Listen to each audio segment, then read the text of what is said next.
உங்க எல்லாருக்கும் நான் எல்லா மீட்டிங்லயும் எல்லா பிரஸ் மீட்லயும் சொல்றதுதான், உள்ளம் தேடி இல்லம் நாடி, அதே போல மக்களை தேடி மக்கள் தலைவர் ரத யாத்திரை இப்போ இலங்கை வாழ் தமிழர்களால் தலைவர் அவர்களுக்கு பரிசாக தரப்பட்டது.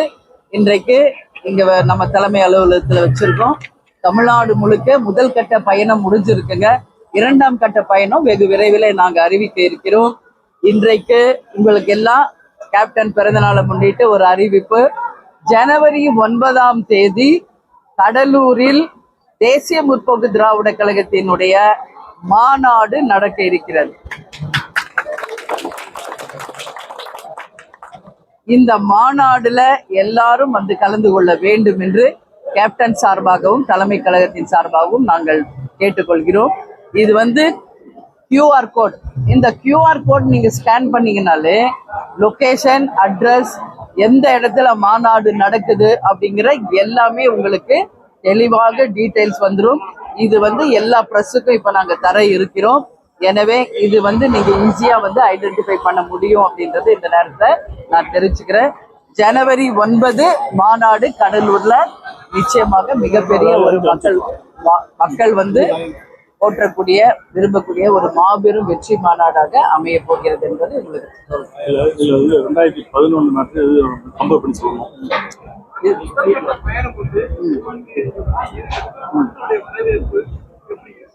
இப்போ வந்துங்க 2011 தலைவர் இருந்தப்போ ஒரு மாநாடு நடத்தணும். அதுவும் ஜனவரி 9 மிகப்பெரிய வெற்றி மாநாடு. அதுக்கப்புறம் கேப்டன் எதிர்கட்சி தலைவராக வந்தார். அதே மாதிரிதான் இந்த மாநாடும் 2026 அதே ஜனவரி 9 கடலூர்ல இந்த மாநாடு நடக்கிறது. எனவே மக்களாலும் தெய்வத்தாலும் ஆசீர்வதிக்கப்பட்ட ஒரு மாநாடாக அந்த வெற்றி மாநாடு வருகின்ற 2026 தேர்தலுக்கான அச்சாரமாக, வெற்றிக்கான அச்சாரமாக நிச்சயம் அமையும் என்பதை இந்த நேரத்தில் தெரிவிச்சுக்கிறேன். இப்ப நீங்க கேட்ட கேள்வி, முதல் கட்ட பயணம் மிக மிக வெற்றிகரமான பயணமாக அமைந்திருக்கிறது. போகும் இடமெல்லாம் கழக நிர்வாகிகளும் தொண்டர்களும் பொதுமக்களும் மிகப்பெரிய அளவுல கேப்டனுடைய ரதத்தையும் வரவேற்று மிகப்பெரிய அளவுல ஒரு திருவிழா கோலமாக இருந்தது. எல்லா தொகுதியிலும் காலை நேரத்துல பூத் கமிட்டி அமைப்பது, BL2 எங்க கழக நிர்வாகிகளோட கலந்தாலோசனை என்று அடுத்த கட்ட கட்சி வளர்ச்சி, உறுப்பினர் சேர்க்கை, அடுத்த தேர்தலுக்கு தயாராக வேண்டியது. 234 தொகுதிகளுக்கும் வேட்பாளர்களை இப்பொழுது தேர்ந்தெடுங்க. எல்லாருமே களத்துல வேகமாக பணியாற்ற வேண்டும். ஏன்னா 2026 தேர்தல் நிச்சயமாக தமிழ்நாட்டுக்கு மிக மிக முக்கியமான ஒரு தேர்தல்.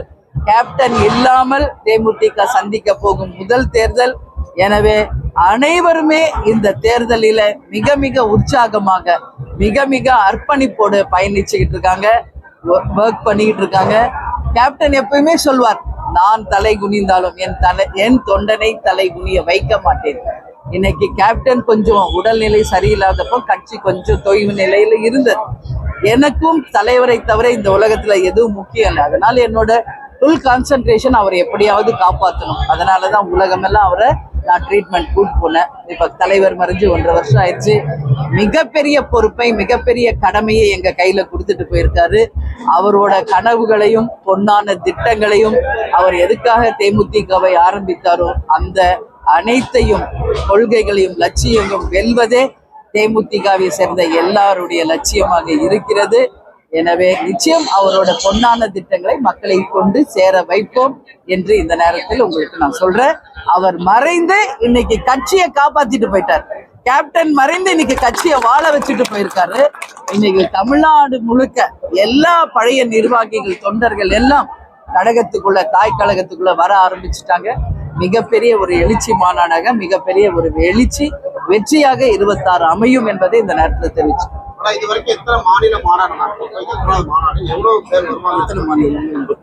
10 மாநில மாநாடு நம்ம நடத்தியாச்சுங்க.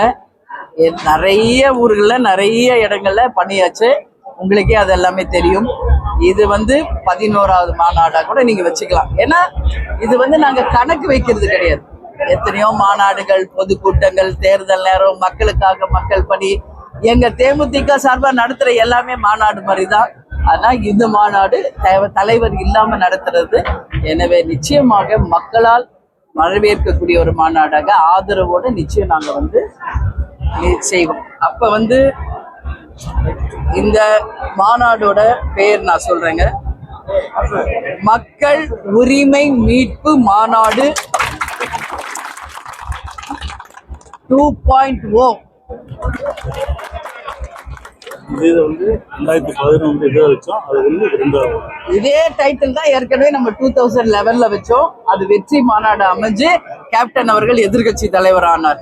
இன்னைக்கு அதே டைட்டில மீண்டும் நாங்க கொண்டு வரோம், மக்கள் உரிமை மீட்பு மாநாடு. இது 2.0.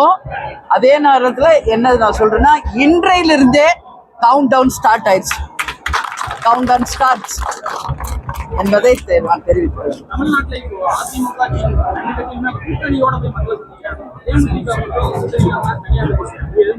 இல்ல, இத்தனை முதல்ல உங்களுக்கு சொல்லிட்டேன். தேமுதிகவை பொறுத்த வரைக்கும் எங்கள் கழக வளர்ச்சி, எங்கள் தொண்டர்கள் சந்திப்பு, மக்களை தேடி மக்கள் தலைவர் ரத யாத்திரை என்பதை நாங்க இப்போதைக்கு போக்கஸ் பண்றோம்.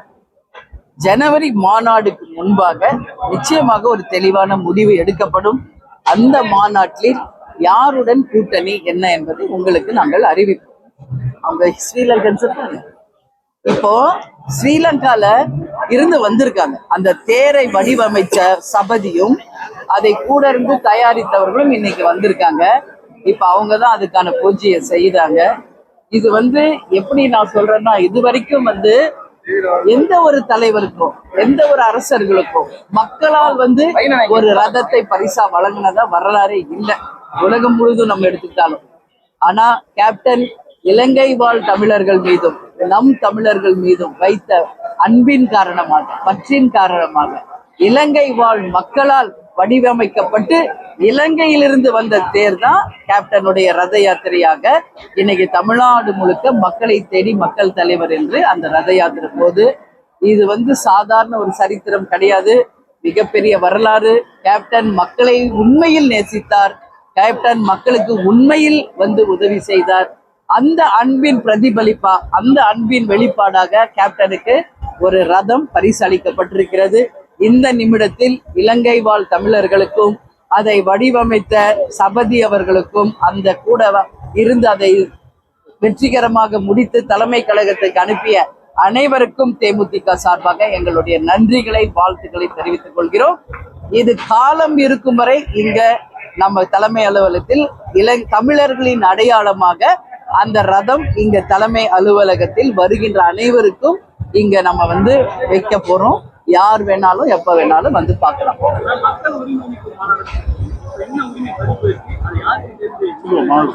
இல்ல, அதுக்கான விளக்கம் எல்லாமே உங்களுக்கு மாநாட்டில் நாங்கள் அறிவிப்போம், சரிங்களா? ஏன்னா இன்னைக்கு வந்து நம்ம அந்த டைட்டில் கொடுத்துருக்கோம். இப்ப எங்களுடைய 2ஆம் கட்ட பயணம், 3ஆம் கட்ட பயணம் இதெல்லாம் முடித்து நாங்கள் இறுதியாக கூட்டணி முடிவு செய்து அந்த மாநாட்டில் அந்த டைட்டிலுக்கான விளக்கத்தை உங்களுக்கு தெரிவிப்போம். நன்றி. எல்லாரும் சாப்பிட்டுட்டு போனோம். தலைவர் பர்த்டே அன்னைக்கு வந்திருக்கீங்க, அனைவரும் சாப்பிட்டுட்டு போகணும்னு